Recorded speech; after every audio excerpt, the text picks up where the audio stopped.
Gracias, Almudena. Vamos a ver, me podéis interrumpir cuando queráis, no hay ningún problema. Almudena lo ha dicho así como si fuera una cosa casual, que ha sucedido casualmente, pero realmente eso no es cierto. Nosotras, y la voy a decir ya desde el principio, nosotras desde el grupo de investigación, desde el principio, tomamos un compromiso para poner esto en funcionamiento, para unar los dos espacios donde vivimos. Nosotras que vivimos en el espacio de la lectura académica, las investigaciones y esas historias, y los maestros que estáis a pie de obra. Ella enseguida se ha puesto maestra porque le encanta ser maestra, pero no deja de ser investigadora. Entonces, en ese interés por encontrar un marco teórico de referencia común, porque claro, cada uno está ahí interpretando la realidad desde donde os parece con vuestras propias referencias. La mayoría estáis coincidiendo en muchas cosas y la mayoría de esas cosas que estáis diciendo están escritas. Entonces, de lo que se trata es que de una manera progresiva vayamos entre el grupo que estamos trabajando para conseguir, no en este piloto, sino a lo largo del tiempo, quizás para el curso que viene o para más adelante, ese marco de referencia común compartido. ¿Qué pasa? Que nosotros tenemos que hacer nuestra parte, que viene a ser como digerir esa información que se encuentra por ahí dispersa, primero buscarla, luego digerirla y tratar de transformarla para que vosotros no tengáis que dar la paliza de hacer la búsqueda, de leer esos artículos que a veces son tediosos y enrevesados, ¿vale? Entonces, en principio, en ese interés fue como, creo que fue Ramón, ¿no? Almudena, quien empezó a hacer ese trabajo. Ramón hizo una búsqueda, Almudena lo estuvo mirando y consideró con muy buen acierto de que en ese proyecto había unas referencias bastante interesantes que nos podían servir a nosotras. También es cierto que yo sé perfectamente que en el trabajo que tiene Almudena ya organizado y hecho, y de otras cosas que hemos hecho juntas, también hay bastantes referencias que nos pueden servir para analizar este espacio. Lo que me parece más interesante es que la mayoría de las cuestiones que habéis planteado efectivamente están en ese marco teórico. Entonces nos va a resultar bastante fácil de comprender. Entonces lo que yo voy a presentar ahora es como si dijéramos esa digestión, he leído los artículos, he sacado las ideas que están poniendo en funcionamiento, os las muestro para que las veáis cómodamente y la idea es que os vaya a quedar con esta presentación que yo he hecho. Está sin terminar, me falta todavía uno de los artículos que era el menos relevante, pero dos están ya ahí puestos. Yo la termino, la subimos, os subimos también los artículos para que los leáis y, bueno, para que podamos ir compartiendo esto. Pero la idea es empezar a reflexionar juntos en estas claves que dan, ¿vale? Para situarnos, yo quiero partir también de decir que el marco teórico de referencia del que partió esta investigación ya lo planteó Jesús en sus charlas. Jesús partía de dos ideas. Por una parte, las tertulias dialógicas y por otra parte, la teoría esta del amor del Stronger este, ¿no? Esto era los dos elementos con los que Jesús planteaba su trabajo en clase y desde ahí salimos. Es por eso que nos interesan tanto los textos, porque queremos saber cómo se plantean en las canciones textualmente estas ideas. Y quedó un poco por encima la idea de la tertulia dialógica, porque la tertulia dialógica tiene un posicionamiento muy potente y un marco teórico muy fuerte en la pedagogía crítica y en el enfoque sociocrítico del currículum.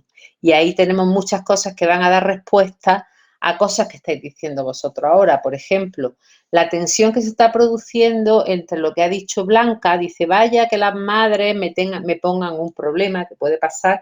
De hecho, a mí esta mañana algunos estudiantes me han comentado que conocían ya ejemplos de esas cuestiones, ¿no? El PIN parental está funcionando aquí, ¿no? Y entonces decían, bueno, los padres me van a montar un pollo. O lo que estaba diciendo, eso se tensiona con lo que estaba diciendo Julio Rafael hace un momento, cuando decía, yo les doy lo que a ellos les gusta, ¿por qué les voy a cortar de hacer lo que ellos quieren? Ahí se está produciendo una tensión que se resuelve si nos posicionamos y sabemos claramente como docentes en qué enfoque curricular estamos trabajando. Estamos trabajando de una perspectiva sociocrítica y eso no lo podemos olvidar, que tiene mucha importancia a lo contextual, tanto en el tiempo como en el espacio, que tiene también que mirar no solamente a los contextos inmediatos, sino a otros contextos más amplios, medio contexto, contexto institucional, contexto muchísimo más grande, que están ahí jugando y que tiene una finalidad clarísima de transformación. Entonces, si esas ideas las tenemos muy claras, podemos de alguna manera navegar por estos problemas que nos van a surgir. tanto por una parte, porque los estudiantes lo único que quieran es hacer lo que les guste, o por esas familias que pueden en un momento determinado cuestionarnos, ¿no? Entonces, todas estas cosas son las que, si vamos teniendo una comprensión profunda del marco teórico, nos va a ayudar a entender lo que está pasando. Por otra parte, vosotros ya antes de hacer un análisis habéis sacado un montón de ideas, ¿no? Cómo escuchan, cómo comprenden lo que escuchan, cómo están ellos solos ante esa escucha, cómo no sabemos lo que hay en sus cabezas. Ya en esto había antecedentes que lo habíamos trabajado también Almudena y yo en otros proyectos, y nos vienen a pensar a que hay que profundizar incluso en estos marcos teóricos que vamos a ver y estos artículos que vamos a ver. Estamos viendo cómo se miran las cosas muy desde por encima, y a lo mejor sería interesante profundizar mucho en cómo algún grupito pequeño, no todos, porque no lo podemos hacer con todos, verdaderamente viven esa idea, ¿no? Esa escucha privadas, como yo lo veo. ¿Bien? Sí, va bien. Vale, pues así un poco, como esto lo vaya a tener, de esto voy a pasar completamente rápido. Esto no va a tener más que, bueno, como vaya a tener la referencia, pues esto es un proyecto del Ministerio que piden unos de la Universidad de Valencia, que se llama así, utilización de las preferencias musicales de los estudiantes como aproximación a una educación crítica, análisis curricular y desarrollo didáctico. Este es el proyecto que ellos piden, de los que ya han publicado estos 3 articulitos, ¿vale? Que las preferencias musicales, otro sobre el repertorio musical y otro sobre el currículum oficial, que son los artículos que yo he desmenuzado y que os vamos a subir para que, si tenéis ganas de leerlos, los leáis. Si no tenéis ganas, no los tenéis que leer, porque pillando esta idea, aquí están saliendo los marcos teóricos totalmente. Bien. El primer artículo tiene este título y está en este enlace. Bien. Y entonces lo que yo he hecho, lo primero que he hecho ha sido lo que se suele pedir a los estudiantes de doctorado o de máster o lo que sea, ¿no? Cuando les pides que hagan una revisión bibliográfica, sacar de esos artículos de investigación los elementos más significativos desde la perspectiva metodológica. Y decimos, ¿qué método tiene? Pues aparecen unas palabras clave, qué objetivos tiene, qué es lo que se pretende. En este caso es muy interesante, nos sirve mucho, porque lo que pretendía este estudio es conocer las preferencias musicales de estudiantes de quinto y sexto de primaria. Eso nos parece interesante porque están haciendo más o menos lo mismo que nosotros. Lo que pasa es que nosotros vamos a tener una mayor profundidad, pero en principio es la misma idea, ¿no? Ellos también no solamente se conforman con querer saber esas preferencias, sino que también quieren saber si el hecho de estar en la misma clase o en el mismo centro o en el mismo nivel influye en esas decisiones. ¿Os acordáis que vosotros ya hablasteis de esto? Vosotros dijisteis algo así como que a algunos niños les daba vergüenza decir cuál era su canción favorita por si eran rechazados por el curso, ¿verdad? Por los compañeros. Pues ya estamos viendo que ellos están buscando algo que nosotros ya también habíamos encontrado. De la hipótesis que ellos parten es que, también es bastante obvia y para nosotras ya también está muy claro, es que esta industria grandiosa de la cultura y esa tendencia mayoritaria que nos dan los medios, lo que hacen es definir la cultura musical de los estudiantes, y llegamos a tener un grado grandísimo de homogeneidad en el que destacan unos géneros determinados. Pero fijaros lo que ha dicho, creo que ha sido Almudena, que salieron 30 canciones de 30 niños, ¿no? A ellos también les pasó eso. Más adelante, cuando veamos los resultados, os vais a dar cuenta como efectivamente están combinándose esas dos cosas. Por un lado, un menú musical muy homogéneo, pero por otro lado con algunas diferencias muy específicas. O sea, lo que os está pasando a vosotros es lo mismo que estaba pasando en nuestros estudios, y además ya lo tenían de partida, querían pensar en esto. Y también ellos, los investigadores, parten de la idea de que estos chavales eligen determinadas músicas porque desde esas músicas construyen una manera, una idea, una manera de ver el mundo, pero buscando la diferencia con el mundo adulto que conocen. Cuidado, es bastante interesante la posibilidad esa de clandestinidad, de que no es la que me dejan escuchar, que no es la que me ponen en clase de música, puede que tenga también una incidencia importante en ese interés que tienen ellos.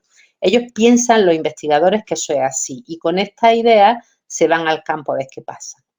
Ellos, en lugar de estar como estamos nosotros, con profesores ahí, a buscar lo que verdaderamente pasa, a comprenderlo en profundidad, lo que hacen es un estudio un poco más general, a través de una encuesta, pues con unas preguntas abiertas que les preguntan qué música escuchan, cuáles son los artistas, en fin, ellos describen en el artículo el tipo de encuesta que ellos han hecho, Luego la analizan, ven estadísticamente qué porcentaje hay de unas cosas o de otras, pero les pasa una cosa muy interesante, que cuando categorizan los estudios, los estilos musicales, o sea, cuando dicen qué estilos musicales hay, clásica, folclórica, rock, pop, música urbana, ellos se dan cuenta, lo mismo que os estoy dando cuenta a vosotros, que qué estilo es este. O sea, no tenemos herramientas.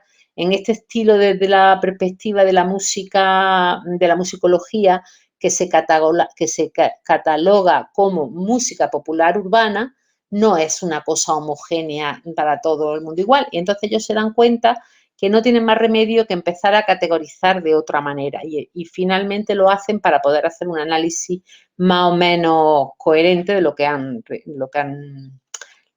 obtenido en los resultados, ¿vale?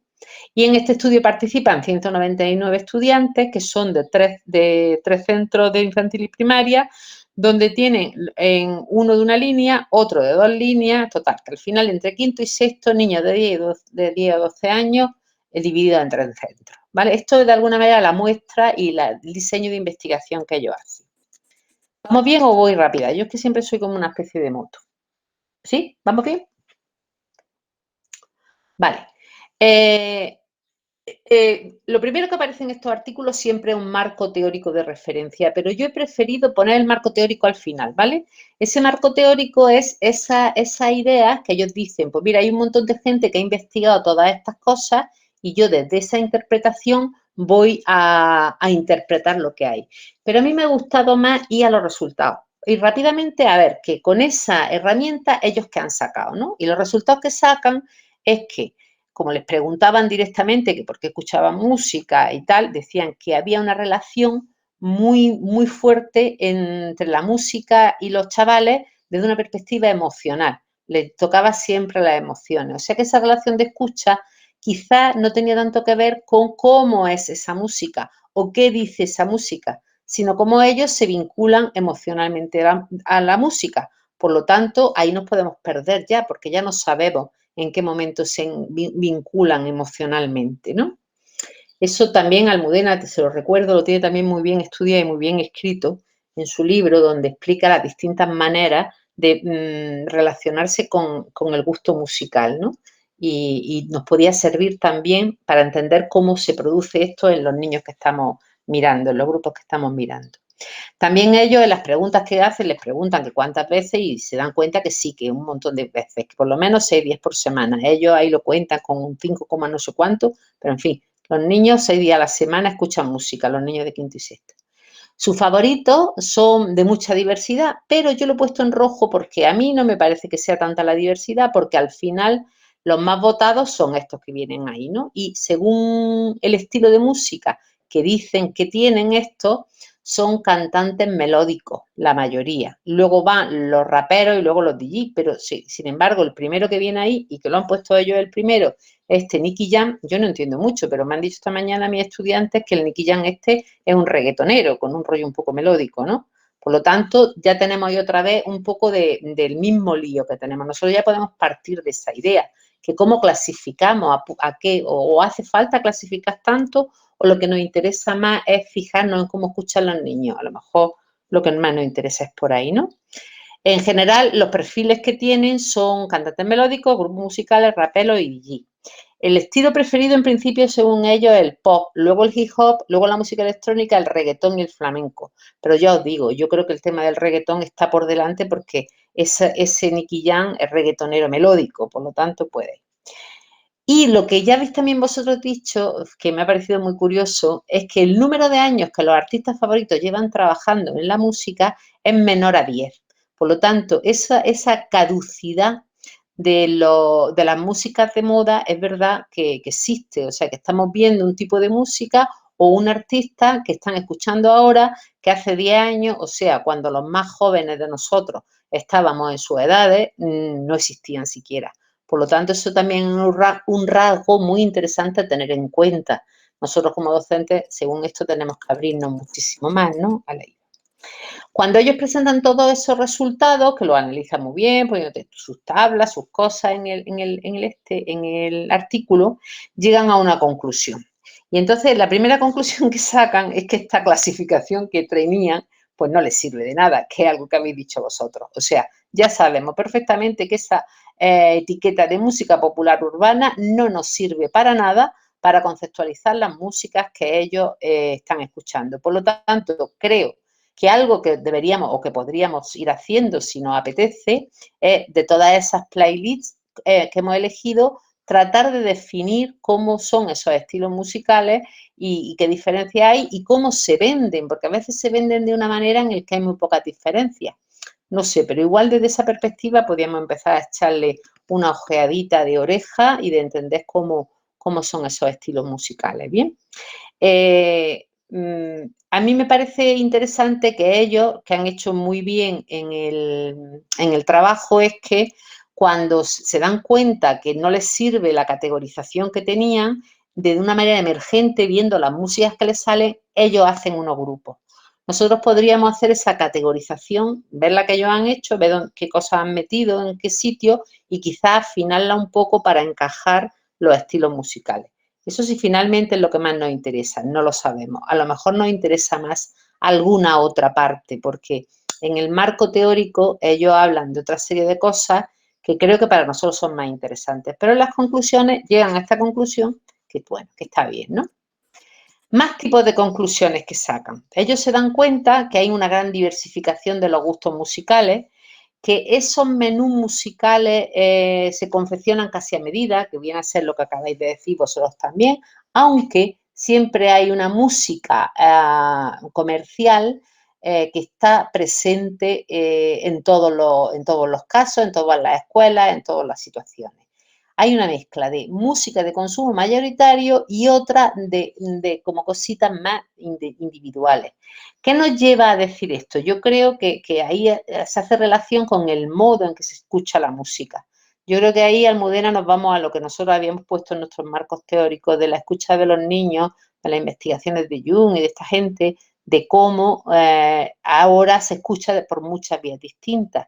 Todo eso que habéis estado hablando hace un momento, de la cantidad de plataformas o de maneras, o eso de las letras que favorecen, o sea, esas letritas, ¿no? Que dicen que ponen los padres para que los niños escuchen, o esas canciones que te saltan, quizás ahí también podríamos mirar algo para construir ese marco teórico común, ¿no?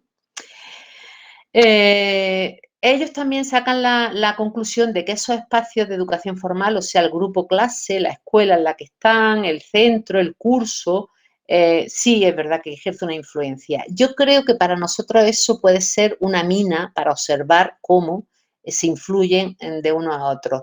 Creo que ha sido Almudena también la que ha dicho que cambiaban de opinión, ¿no? Que tenían una canción favorita y que de pronto a la semana o al día siguiente la canción había cambiado, ¿no? Entonces, ¿hasta qué punto es favorita de verdad?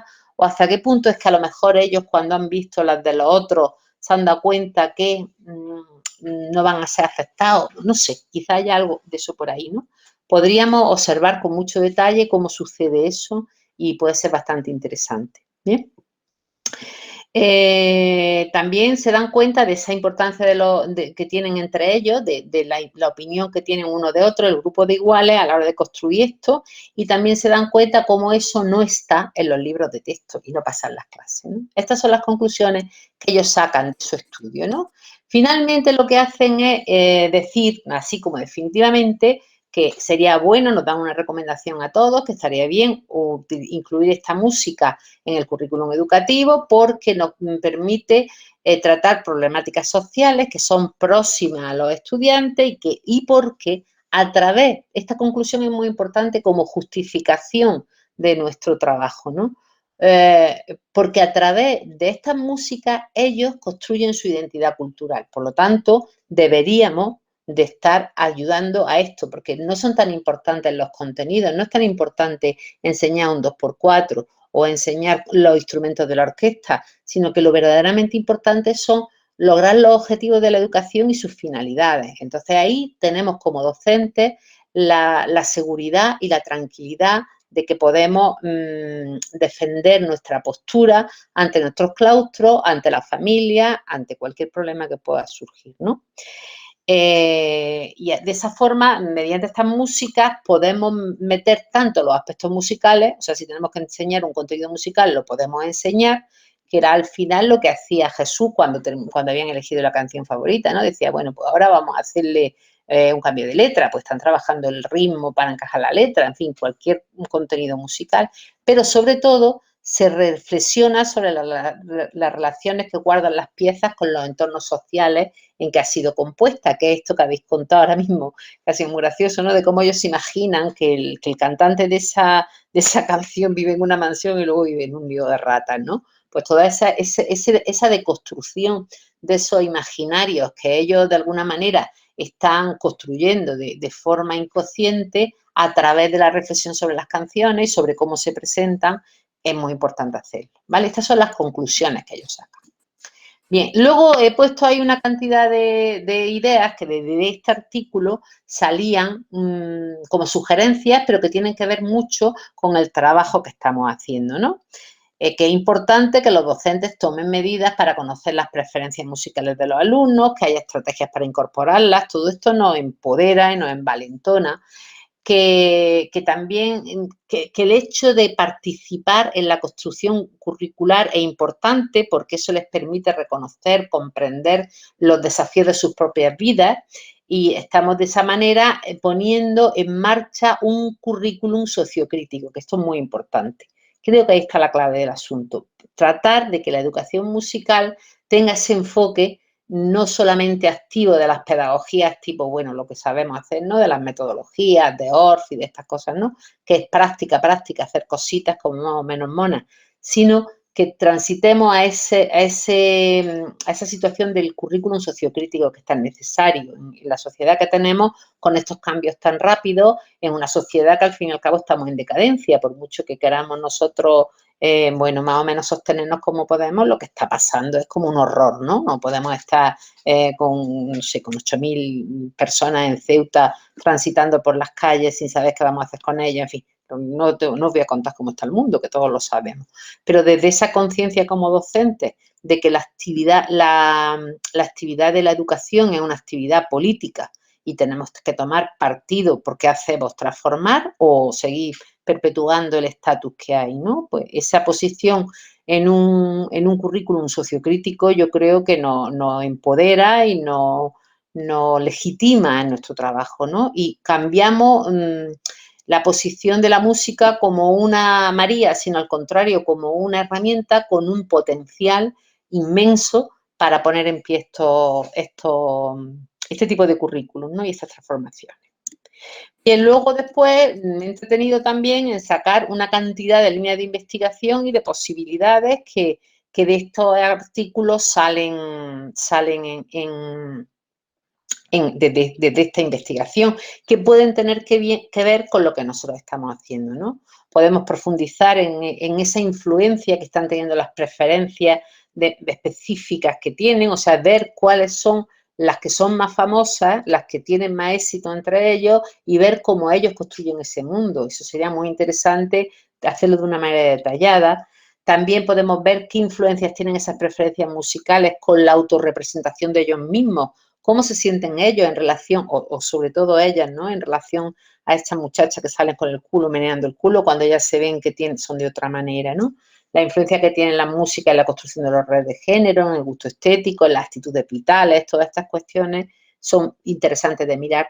Para mí es muy importante también esta idea de que aprendizajes sobre democracia se están desarrollando cuando están ellos haciendo esa selección de las canciones favoritas. Yo creo que esa pregunta ya vosotros en el momento en que están ya podéis observarlo bastante bien, ¿no? Porque ya habéis hecho ese proceso de elección, ¿no? Entonces, no solamente si hemos elegido la canción o no la hemos elegido, sino que en todo ese proceso de elección, qué ha estado pasando y qué aprendizaje sobre democracia están ellos verdaderamente desarrollando a través de la acción, ¿no? Incluso podemos hacerlos partícipes para que comprendan lo que han aprendido cuando discutían si la canción era esta o era aquella, o si lo hacíamos de esta manera o de la otra, ¿no? cómo repercute ese proceso de selección de las canciones, entre las relaciones entre ellos. Eso también yo creo que puede tener una clave bastante interesante para la construcción de un currículum sociocrítico, ¿no? ¿Cuáles son los rasgos musicales comunes en esas canciones y cuáles son los rasgos que hay en los textos? Las actitudes vitales, emocionales, sociales y los significados que ellos le otorgan, ¿no? Yo creo que todo eso son ideas que, como las vais a tener ahí, pues podéis ir tirando cuando queráis. Bien, y para marcar ellos este estudio, utilizan un marco teórico con un montón de puntos. Fijaros que salen, ahí tengo puestos 7 puntos, porque ellos todas esas ideas las van a poner en pie para justificar lo que están haciendo, ¿no?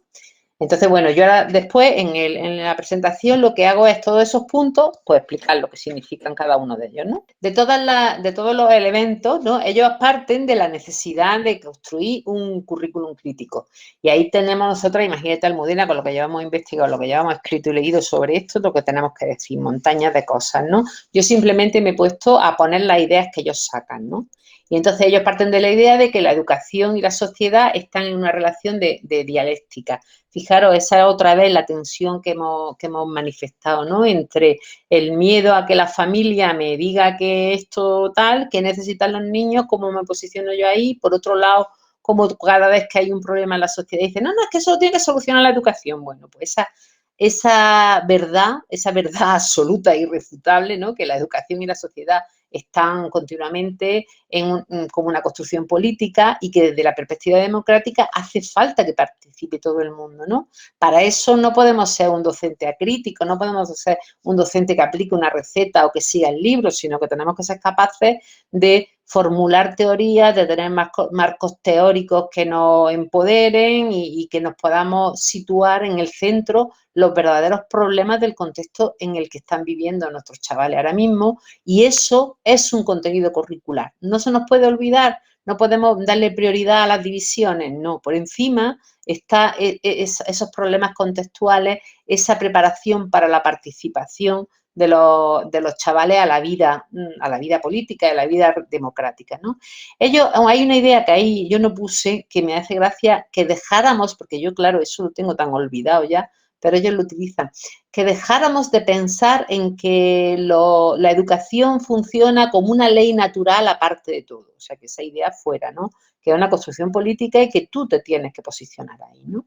Ahí para construir marco teórico yo creo que tenemos además muchas personas que en el grupo que pueden ahí darle una potencia importante, ¿no? Sin embargo, cuando miramos la educación musical nos damos cuenta que vamos, fíjate, muy atrasados cuando en realidad ahora la educación musical se plantea como una herramienta poderosísima para poner en pie ese currículum contextualizado y crítico. Sin embargo, nosotros estamos todavía empezando a enterarnos que se pueden hacer metodologías activas, que tenemos que dejar de enseñar la blanca y la negra, porque yo todavía conozco profesoras de secundaria que están enseñando cuántas negras caben dentro de una blanca, y eso es muy importante de saber, ¿no? Entonces, esto tenemos que hacer algún meneíto para que esto varíe, ¿no? Pero sí es verdad que ellos ya han buscado algunas investigaciones, entre las que ponen, bueno, las que conocemos de Cabedo y tal, luego vosotros miréis las referencias, que se empieza a concebir la música como un elemento muy válido para estimular una conducta prosocial situada histórica y geográficamente. Entonces, eso yo creo que es como si dijéramos, un punto de partida importante. O sea, nosotros estamos haciendo esto porque ya se sabe que la educación musical, aunque está poco desarrollado este enfoque, se sabe que es importante estimular esta manera de trabajar la educación musical. Y luego además que tenemos la suerte de que como no tienen que ir a ninguna selectividad y en los informes PISA tampoco les preguntan una papa, podemos hacer lo que queramos, ¿no?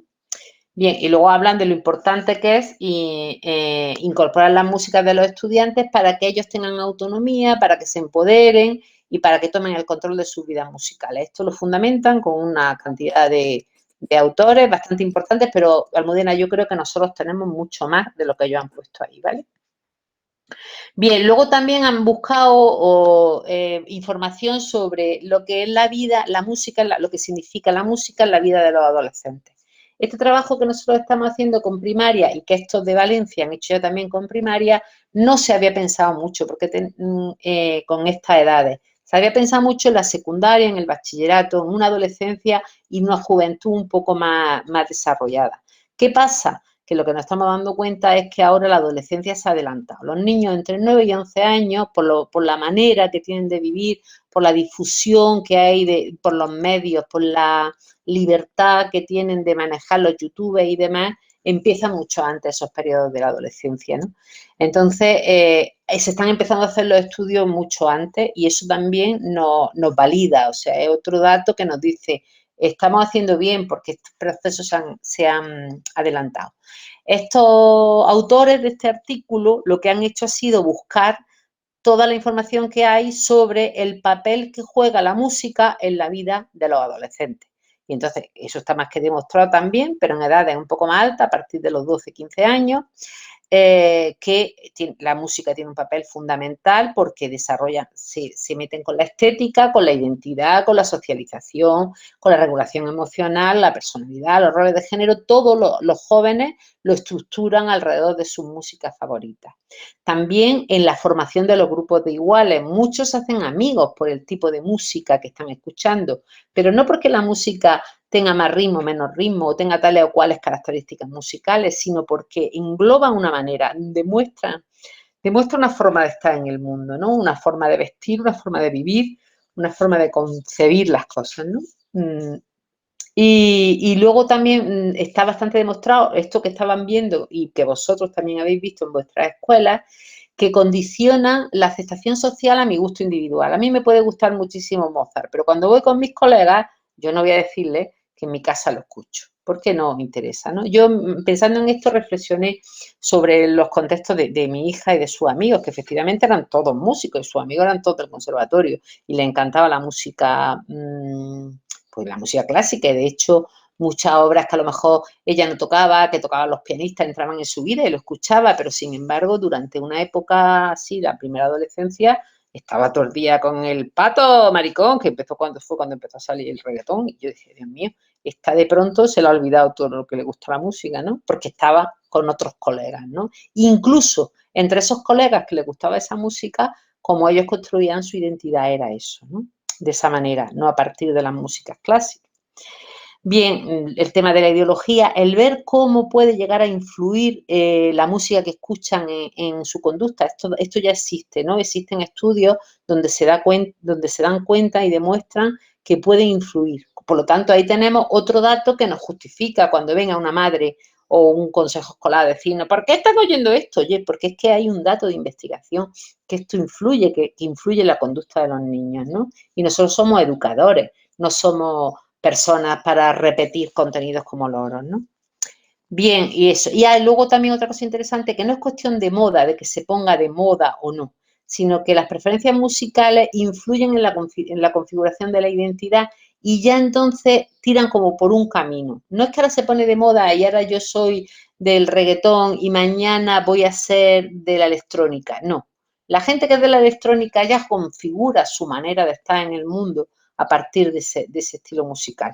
Aunque haya cierta existencia efímera de los artistas en concreto, ¿no? Pero el estilo sí que es verdad que se configura más profundamente. ¿Vale? Yo creo que lo del marco es fundamental y viendo el marco de la manera que sea, leyéndome el artículo, hablando sobre ello, pidiendo más información, creo que es importante para que podamos ver, sobre todo los que estáis ahí a pie de obra, desde dónde vais mirando cada uno de los datos que van emergiendo, ¿no? Yo creo que eso está bien. Y ahí, la verdad que no, está bastante claro.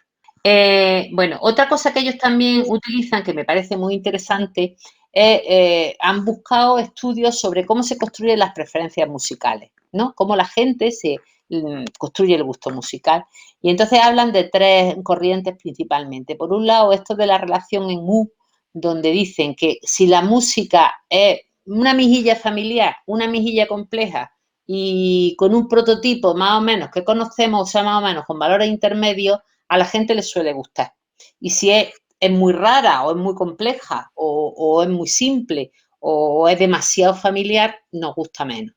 Estos estudios tienen mucha gracia porque ellos han buscado así en la referencia que hay estudios de los años 70 por ahí, pero que están de alguna manera replicados en los años, en el 2012 o por ahí, con lo que dicen que están valorados, ¿no? También hay otra tendencia que dice que suelen gustar más las piezas que se ajustan a un conjunto de características que tú previamente has aceptado, ¿vale? O sea que para que a ti te guste una música tienes que haber unos rasgos que tú ya antes digas esto medio me gusta, ¿no? Por ejemplo, cuando tú escuchas jazz por primera vez, pues luego te empiezan y dices, bueno, está bien, me ha gustado a mí esto, te empiezan a gustar más, con más facilidad piezas de jazz, ¿no? Como estilo. Que eso tiene mucha gracia porque luego veréis que luego sacan un dato que es súper interesante que nos va a poner a los de música en primera fila. Y luego estudian otra tercera teoría, que esta, donde aparte de esos rasgos que hemos dicho en los dos anteriores estudios, ¿no? En los de los cuadricos, en la familiaridad, la complejidad y el que sea muy prototípica la música, también meten otras cuestiones como son el contexto y las cuestiones personales, la personalidad, la edad y el género, que también condicionan la respuesta a la música. Por lo tanto, desde estas teorías, estas de las terceras, yo creo que podemos encontrar también marcos de interpretación muy interesantes, pero ya con respecto a la música, a qué tipos de música son, y también para analizar otro fenómeno que a mí me parece muy curioso, que es como la mayoría de estas músicas de consumo, los rasgos que tienen son como muy mezclados, ¿no? Existen a la vez la música caribeña, el flamenquito, las cosillas del pop, o sea que de alguna manera cuesta mucho trabajo distinguir los estilos, o si distinguimos el estilo es que metemos un elemento nuevo, pero se conservan casi los anteriores, ¿no? Quizá esté pensado o suceda así, por eso se aceptan con tanta facilidad según qué música, ¿no? Bueno, pues podría ser otra línea más desde la perspectiva musical que nos podría servir para observar lo que está pasando. Bien, también buscan todos los estudios que hay sobre las preferencias musicales de los jóvenes, donde dicen que, bueno, que les gustan en general estas, que son las músicas urbanas, que esto ya está muy visto, pero a mí me han encantado estos tres datillos finales, que hay un punto de inflexión entre los 9 y los 11 años, donde las preferencias por la música clásica y folclórica en general decrecen en favor de las músicas populares. Y eso es absolutamente independiente del contexto, del género, del nivel socioeconómico y de todo. O sea, todos los chavales en un momento determinado les deja de interesar todo lo que tiene que ver con las músicas clásicas y folclóricas que fomentamos tanto en las escuelas infantiles y primarias y se desconectan de ahí y entran a la música urbana, que claro, que cuando hablamos de música popular urbana ya sabéis que estamos hablando de un montón de cosas distintas. Luego me encanta también este otro de que entre los 10 y los 11 años prefieren la música pop y es el momento en que ellos desarrollan su sensibilidad frente a la violación de las normas. O sea, ellos ya de pronto dicen, yo quiero romper las normas y entonces quiero ser distinto a los viejos. O no quiero que me etiqueten como la oveja negra del grupo y si a todos les gusta el Eminem, a mí me da gusto también. Eso también es bastante interesante porque está uniendo no solamente las cuestiones musicales, sino también las cuestiones psicosociales de los chavales, ¿no? Y luego lo que ya para mí fue la puntilla es cuando sacan estudios ellos para justificar su marco teórico, que yo esto no había leído nunca, que a los 9 años hay un rechazo hacia la música clásica, contemporánea y folclórica y que alrededor de los 7 y los 8 se produce una reducción de la apertura auditiva, lo que implica un mayor rechazo hacia la música desconocida. O sea que tenemos hasta los 8 años para introducirle en su oreja todos los estilos de música que consideremos que pueden enriquecerlo, porque sabemos que cuando lleguen a los 10 los van a rechazar, pero si ya se han acostumbrado a oírlo, igual luego lo pueden retomar. Si eso no lo hacemos y lo que sucede es ese corte a los 10 o 11 años que ya empiezan a renegar de todo, lo hemos perdido auditivamente también, ¿no? Que también me parece muy interesante. Porque esto lo podemos vincular también con el currículum crítico, porque ¿qué nos pasa? Nos da igual que las masas no estén educadas, que las masas no tengan sensibilidad, o sea, pierden la oportunidad de pertenecer a según qué élites, porque en realidad los patrimonios musicales de los grandes estilos musicales, no solo la clásica, sino de la de la música, entre comillas, buena, están dominados o están copados por las personas que han conseguido un lugar en la sociedad, ¿no? Y sin embargo, bueno, esto es música para chusma, como si dijéramos, ¿no? Tú comes papas fritas, que los langostinos ya me los comeré yo. Entonces, bueno, creo que eso es bastante interesante para crear un verdadero currículum crítico, ¿no? Otro punto que cogen es cómo repercute, buscan investigaciones sobre esto, cómo repercute la evolución en la motivación hacia la clase de música. Entonces dicen que en general hay muchos estudios también que estudian que hay un rechazo hacia la asignatura de música porque hay mucha distancia entre los objetivos, los contenidos de la clase de música, de los libros de texto, están muy lejos de su cultura musical. Normalmente lo que estudian en la clase de música es que si la notación musical, que la música académica, que la teoría, que el canto grupal, eso no les interesa a ellos, está lejos de su mundo. Y los libros de texto que también están en ese proyecto analizando los libros de texto, se dan cuenta que el repertorio que utilizan es normalmente el clásico, el infantil, el escolar, el folclórico, el tradicional. De todas maneras, ellos lo ponen aquí en este marco teórico, pero sobre este tema tienen el siguiente artículo, que ahora lo veremos, ¿vale? Bueno, que está ahí, que lo tengo apuntado, pero que lo vayáis viendo vosotros, que me quería que ya se acababa esto, ¿no? Entonces vienen ya, cuando están en el marco teórico este, de aquí, de esta parte, de esta iniciativa, estudian también en el marco teórico, para luego sacar algunas conclusiones, algunas iniciativas que se han hecho para incorporar los repertorios de los chavales al currículum. Esta primera conclusión que tengo aquí puesta me recuerda a mí nuestra idea sobre la educación expandida, ¿no?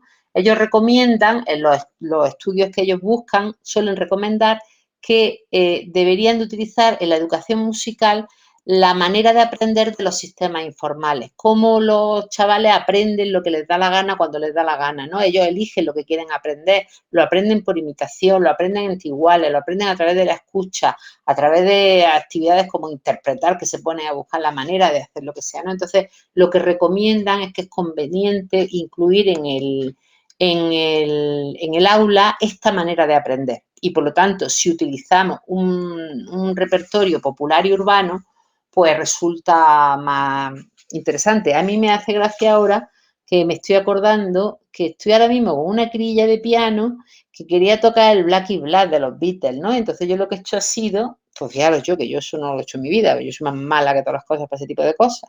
Pero me he cogido un vídeo de esto donde sale un tío que lo enseña de una manera muy simple y le he puesto unos colorines y ella canta encima. Entonces le motiva muchísimo más el aprendizaje del piano, ¿no? Que el sistema pues, más técnico.